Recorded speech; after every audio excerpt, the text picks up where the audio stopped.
네, 오늘 먼저 강연에 앞서서요. 다니엘 씨한테 좀 간단한 질문 먼저 드릴게요. 네네.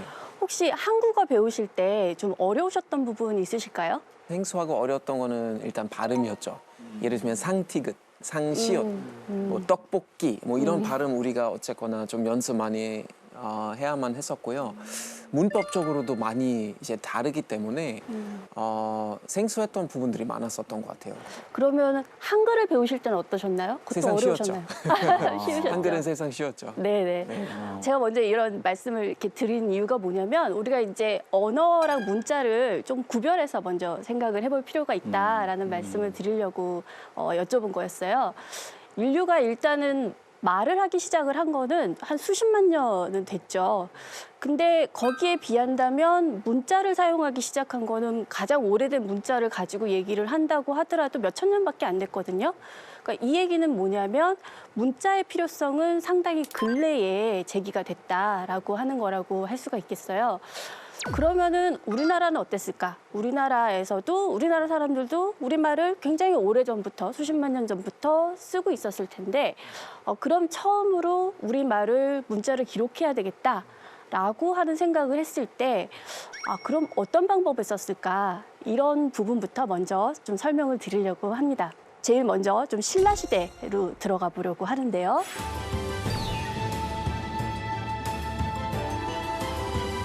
자, 지금 보시는 이 자료는 뭐냐면 임신년에, 그러니까 552년이라고도 하고 612년으로 추정을 하기도 하는데 그 해에 친구들 둘이 우리 이런저런 거를 갖다 맹세를 하자라고 해가지고 그 맹세 내용을 갖다가 기록을 해놓은 그런 돌입니다.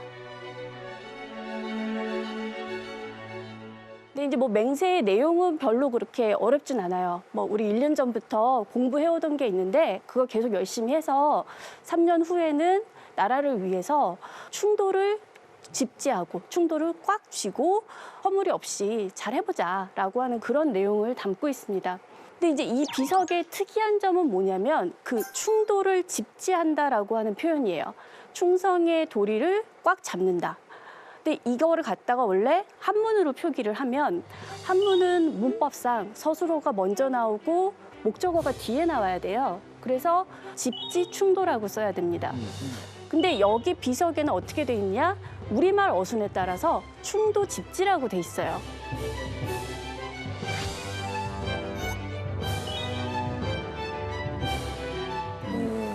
그러니까 쓰기는 한문으로 썼는데 문법을 우리 문법대로 썼다고 하는 거죠. 이런 거를 갖다 변격 한문이라고 하는데 예를 들어 이제 나는 독일어를 할 줄 안다. 우리가 영어로 I can speak German이라고 하겠죠. 근데 이거를 갖다가 쓰면서 우리말 어순대로 나는 I 독일어를 German 말할 수 speak 있다. can 이렇게 쓰는 거예요. 이런 식으로 쓰여진 그런 비석입니다. 그렇네요. 약간 이렇게 들어보니까 약간 확 와닿는 것 같아요. 이제 또 이런 식으로 영어로 표현하시니까 한국어는 어쨌거나 동사 맨 마지막으로 나오니까 그 전에 정말 아무리 많은 정보를 붙여 넣어도 마지막에 그 동사 오지 않으면은 어떤 짓을 했는지 몰라요, 사람이. 그렇죠. 한국말은 끝까지 들어봐야 된다. 뭐 이런 얘기 맨날 하잖아요. 근데 이 비석도 그래서 보면은 맨 마지막에 이제 항상 맹세한다로 끝나요. 그래서 맹세할 서자가 각 문장의 맨 마지막에 나옵니다. 그런 면에서 이제 쓰는 것이 이런 변격 학문의 특징이라고 할 수가 있겠죠. 근데 지금 이제 우리 눈으로 보면 1년 전부터 한문 공부를 그렇게 시작을 했다는데 겨우 이 정도 문장을 쓰느냐 싶어서 조금 웃어 보일 수 있어요. 근데 당대 사람들 입장으로 생각을 해보면 이게 얼마나 고민스러웠겠는가. 뭔가 기록은 해야 되겠는데 내 말을 그대로 표현을 할 수 있는 문자는 없는 거예요. 그래서 남의 문자를 빌어서 쓰려고 보니 우리말하고 안 맞아요. 그러니까 굉장히 힘들죠. 그래서 세종대왕께서 바로 훈민정음 그 어제에서 딱 그 말씀을 제일 처음 하셨죠. 훈민정음 해례본 앞에 있는 거요. 네, 네. 나란 말씀이 둥기게 달아 문자바로 서로 삼았디 아니할세. 네. 네. 와. 네, 우리 나라 말이 중국하고 달라서 이제 백성들의 고민이 깊어진다. 뭐 이런 내용으로 시작하는 거잖아요. 네, 네, 맞습니다. 네. 세종대왕께서 우리 훈민정음을 창제를 하셨죠. 1443년에 창제를 하셨습니다. 등장한 역사로 따지면 600년이 지금 채 안 된 거예요. 근데 아까 보신 그 자료는 신라시대 때 자료라고 했잖아요. 네. 훈민정음이 나오기 그 이전에 긴 한 1000여 년 동안은 우리가 어떤 문자를 사용을 해서 우리말을 기록을 했을까요?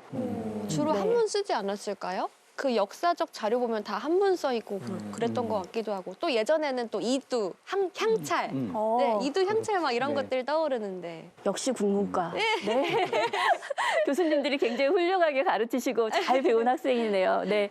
자, 우리 말을 기록하는 게 물론 한문도 기록을 했지만 차자라고 해가지고 글자를 빌어오는 거예요. 한자에 뜻하고 음을 빌려와서 우리의 말을 기록을 하는 그런 방식인데 이제 이것도 여러 가지 방식이 있어요. 아까 조금 전에 말씀하신 것처럼 이두 같은 그런 방식이 있는데요. 그 이두라고 하는 방식을 보여주는 게 이 자료입니다. 국립중앙박물관에 가시면 지금도 보실 수 있는 그 불상인데요. 이 불상 뒷면에 누가 어떤 이유로 이 불상을 만들었다라고 하는 내력이 여기에 적혀 있어요. 또 주목이 되는 게 뭐냐면 그 글을 쓴 사람이 누구냐면 설총이라고 하는 인물이에요.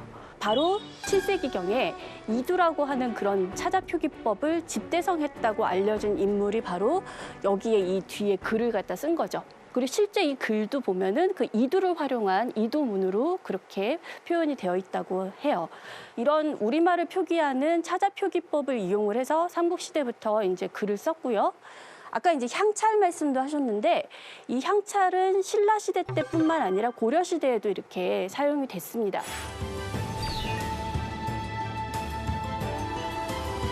그걸 보여주는 자료가 바로 이 현화사에 있는 현화사 비문인데요. 개성에 있습니다. 지금 북한에 있어서 우리가 가서 볼 수는 없는 자료고요. 절 자체는 없어지고 지금 비문이 이렇게 남아있는데 이 절은 11세기에 고려 현종이 자기 부모님의 명복을 빌기 위해서 만든 절이에요. 그래서 모든 정성을 다 갖다 부어서 만든 그런 절인데요. 그 절의 가장 메인 빌딩, 법당이라고 할 수 있는 곳에 한시를 거는데요. 한문으로 쫙 쓴 멋있는 시를 갖다 딱 걸어놓는데 거기에 함께 뭘 걸었냐면 향찰로 쓴 향가, 노래를 갖다가 지어서 그것도 같이 걸어놓습니다. 그 얘기는 뭐냐면 고려 시기에 향가와 그러니까 향찰로 쓴 그런 차자표기법으로 쓴 우리 노래와 한시가 나란히 걸렸다는 거를 갖다 의미를 하겠죠. 이런 차자표기법이 고려 시대까지도 이렇게 쓰였고 그 위상 자체도 그렇게 낮다고 할 수 없다라고 얘기를 드릴 수가 있겠습니다. 근데 다만 이제 향찰은 이두랑 이제 좀 다른 부분이 있는데 어떤 부분이 있냐면 이두는 주로 우리의 조사나 어미 같은 거를 갖다가 빌려서 쓰는데 향찰은 우리말 전체를 갖다 표기를 해요. 그러니까 우리 노래도 이제 표기를 할 수 있는 거죠. 근데 그렇게 하다 보니까 무슨 문제가 발생을 하느냐? 자기가 뭐라고 써놨는데 나중에 되니까 자기가 못 알아보는 거예요. 아니 이러면 문자의 기능이 없는 거잖아요. 그렇죠. 그러니까 자기도 못 알아보니까 남하고 소통하는데도 또 문제가 있겠죠. 네. 그리고 써있기는 한자로 쓰여 있는데 중국 사람이 봤을 때 못 읽어요. 읽어도 이게 무슨 소리인지를 알 수가 없는 거죠. 우리 말을 갖다가 그 알파벳으로 써놓으면 뭐 미국 사람이 이해를 하겠어요? 못하죠. 그러니까 그런 문제들이 발생을 합니다. 그래서 이제 고려 말쯤 되면은 향찰 자체가 조금 약간 유명무실하게 되는 그런 상황이 돼요.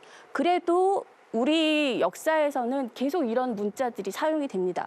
이 자료가 18세기, 19세기 그 사이에 이제 만들어진 불교 관련 자료인데요. 여기 자세히 보시면 범자라고 해서 산스크리트어를 표기한 이런 표기도 들어가 있고요. 그 옆에 보면은 한문도 들어가 있어요. 그리고 자세히 보시면 한문 사이사이에 조그마한 부호 같은 게 들어가 있는데 그게 또 구결이라고 하는 그런 차자입니다. 그리고 그 옆에는 발음을 갖다가 우리가 한글로 표시를 해놨죠. 18, 19세기까지도 이 여러 가지 문자가 우리 문화에서 다 사용이 되고 있었다는 거예요. 차자표기법도 좀 변하긴 했지만 계속 쓰이고 있었고 훈민정음은 창제됐으니까 그 이후에 또 쓰이고 있었고 한문은 한문대로 계속 쓰이고 있고 불교의 문자라고 할 수 있는 범자도 계속 사용이 됐다는 거죠.